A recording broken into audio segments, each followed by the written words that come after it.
All right, hey guys. Tonight we're going to take a look at some kit from Arctic Technical Gear. So if you follow me on Instagram as well, you will have seen some of his kit in my stories. But long story short, I've got some PKM boxes that I use for LARPing, and I didn't have a way to carry them. And I've got a Kifaru Scout Pack that I didn't have a use for, so I thought it would be cool to get some PKM pouches made to mount on the side of that. And I liked his kit, and I wanted to buy something from him. So I pitched that idea to him, and we worked through a kind of interestingly dynamic design process for getting these made.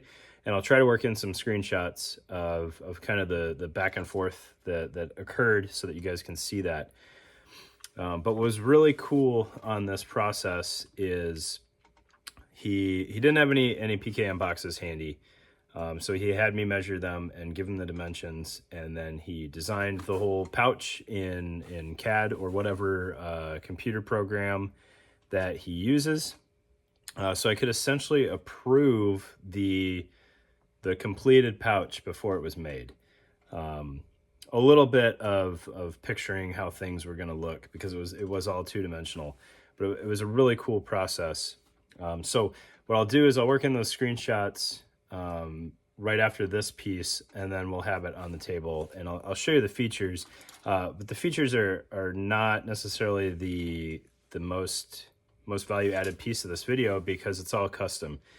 So he could really do whatever you needed him to do. But maybe this will jog your mind on some things that you might want on a pouch, and then you can hit him up and have those incorporated for whatever your needs are. So let's get this on the table.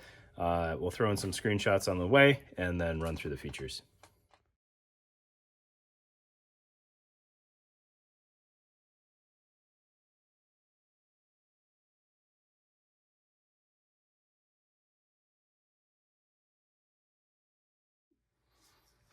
All right, so again, like a couple people I'm sure are going to be a little triggered by this, but I clearly do not have a real PKM. All right, it is as I said in the intro, for LARPing. So I kept that in mind as I measured this.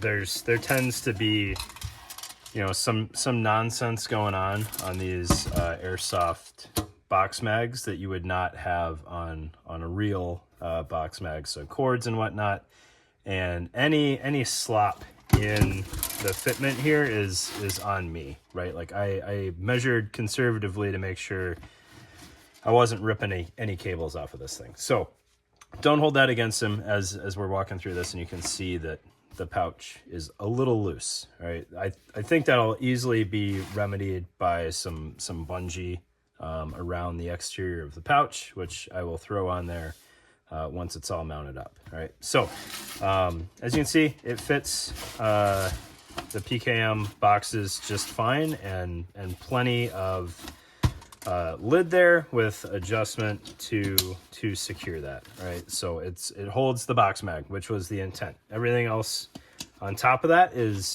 just added bonus. Right. So we'll get that out of the way.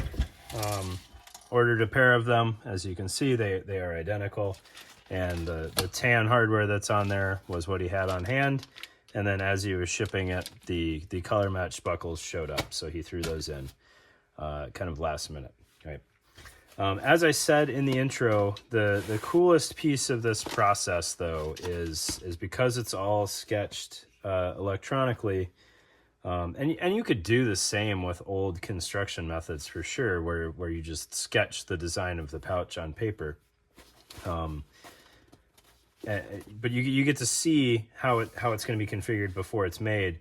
What I like about the laser stuff specifically, and the fact that it was done on CAD, is we could near real time talk about changes to the pouch if we needed to make them, and he could, you know, run that in his Gonculator and send me a new screenshot right away. And I knew, like, if that's what I wanted, he hits, you know, send on the laser, and that's what gets cut out. And then really the only piece left that he has to handle is, you know, making corners look like corners instead of, you know, the biggest indicator on like Chinese stuff or low quality stuff that I've seen in the past is corners just don't look right. And same thing with dudes that are brand new to making kit. Like, corners are one of the first things that I look at when I'm trying to see how experienced somebody is.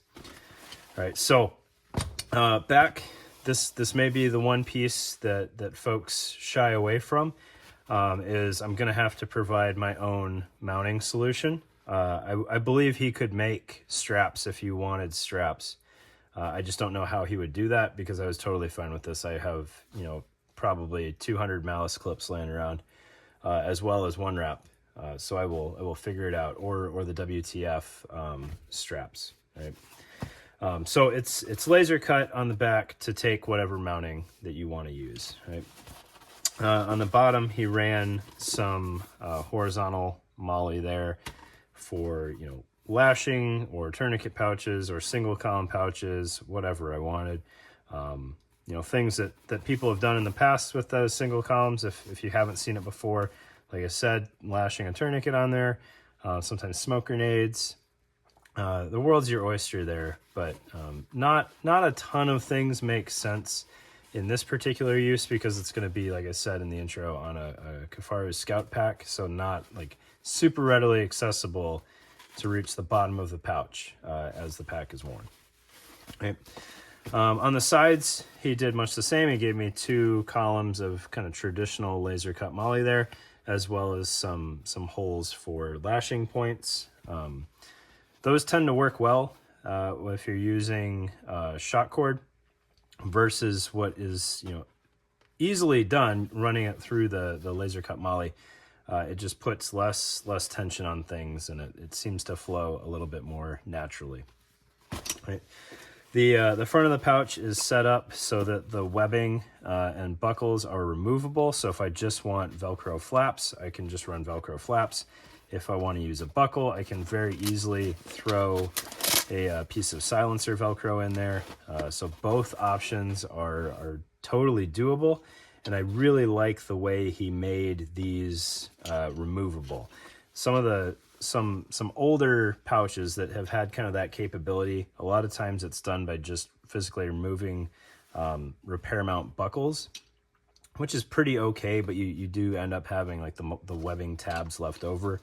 These are totally removable, and they're just kind of held in by reinforced, essentially a webbing toggle there on each end, which you can see run through that laser cut portion.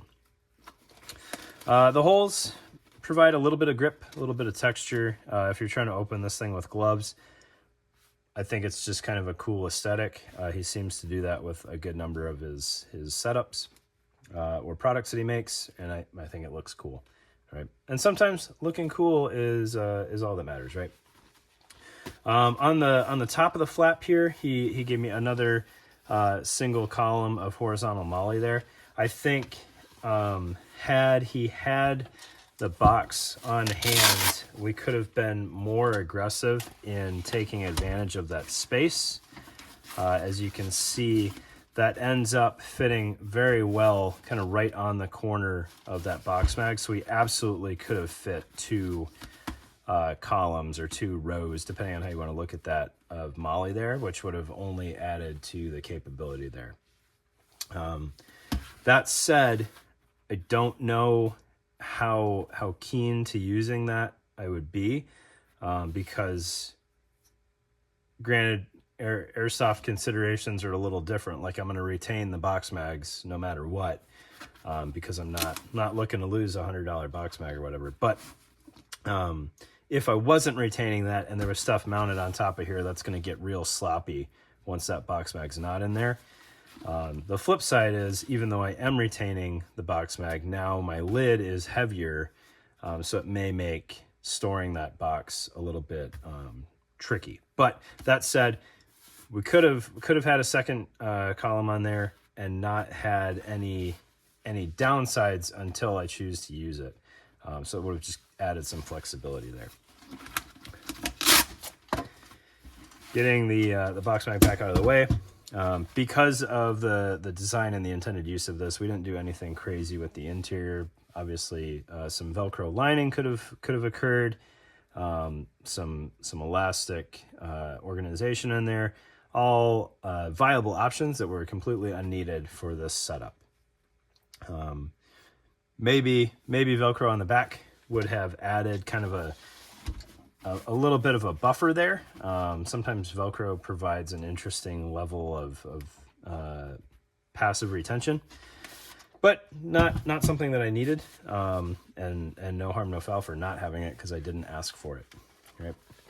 But that's pretty much it on here. I have made a PKM box mag video last for 10 minutes now, which is probably 8 minutes too long, but I appreciate what Arctic Technical Gear is doing, and I like getting one-man shop products out there and doing them as much justice as I can. So if you haven't checked him out before, absolutely go check him out and take a look at his wares. He's got some really cool projects that he's done in the past, which he can obviously hit print on again and run the laser, or he can work with you on custom stuff if that's something that you need. So appreciate your time, guys. Check it out. If you got any questions, hit him up, hit me up. I'm happy to walk you through kind of what the process looked like. So thanks.